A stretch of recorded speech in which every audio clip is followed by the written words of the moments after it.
সবকিছু ঠিকই আছে তো রে? এদিক তো সবকিছু ঠিকই আছে রে। এখন কথাটা হল যে ইউটিউব তো প্রফেশনাল ভাবে চ্যানেল খুলছি, শুধু এখন আড্ডা আর ভিডিও চলবে, বুঝলি?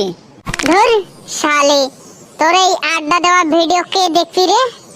এ সুসে বলদাটা কই রে? ওই আশফেল লাগছি রে, আশফেল লাগছি। আমি কিন্তু একটা কথা ভাবতেছি, তোরা কি জানিস? এ তুই এই পাগলটাকে এখান থেকে সরা তো সরা। এই পাগলটা বলে কি, ও কি কথা নিয়ে চিন্তা ভাবনা করতেছে আমি জানবো কিভাবে রে, ও না বললে?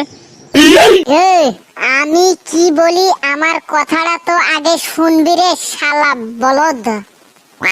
আচ্ছা তুই কি বলবি বল তো, আমরা শুনতেছি।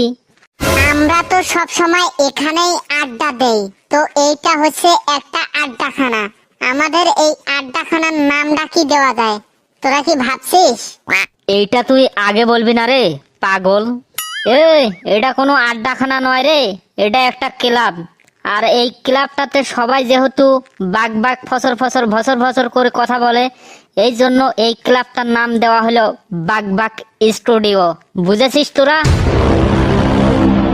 এই ক্লাবটির নাম যদি বাকবাক স্টুডিও হয়, তাহলে বাকবাক স্টুডিও নামে একটি ইউটিউব চ্যানেল খোলা লাগবে। সেখানে এই সব ভিডিওগুলো আপলোড করতে হবে। দেখ তো জ্বালাগুলো এলা, এ মুই কি কাঁচা কাম করা প্লেয়ার রে? তোর কি এডে মনে হয় মুই ইউটিউব চ্যানেলও খুলছো, মুই ফেসবুক পেজও খুলছো। এখন যদি দর্শকেরা ভিডিও দেখে, ভিডিও যদি লাইক দেয়, এই রকম ভিডিও তো বানামোই তো হে আমরা। শুধু কি ওগলে রে ভাই, 365 দিনে 1000 সাবস্ক্রাইব এবং 4000 ঘন্টা ওয়াচ টাইম না হলে ইউটিউব টাকা দেয় না। তে টাকা না দিলে এনকে ভিডিও বানবা মনাবি তুই কয়েক তো হে। এগুলো কথা বাদ দাও তো রে, এখন একটা বিষয়ে ভাবো, সেইটা হচ্ছে যে কি রকম ভিডিও বানালি দর্শকেরা ভিডিওগুলো দেখবি এবং চ্যানেল সাবস্ক্রাইব করবি, ভিডিওর লাইক করবি, এগুলো বিষয়ে আলোচনা করো। আলতু ফালতু কথা কোন কেন রে? দেখে তো জ্বালা গুলে এলা, এগুলো কি সহ্য হয়? তুই জুয়েন সেনাডা, তুই গালত হাত দিছিস, তুই কি চিন্তা করছিস রে?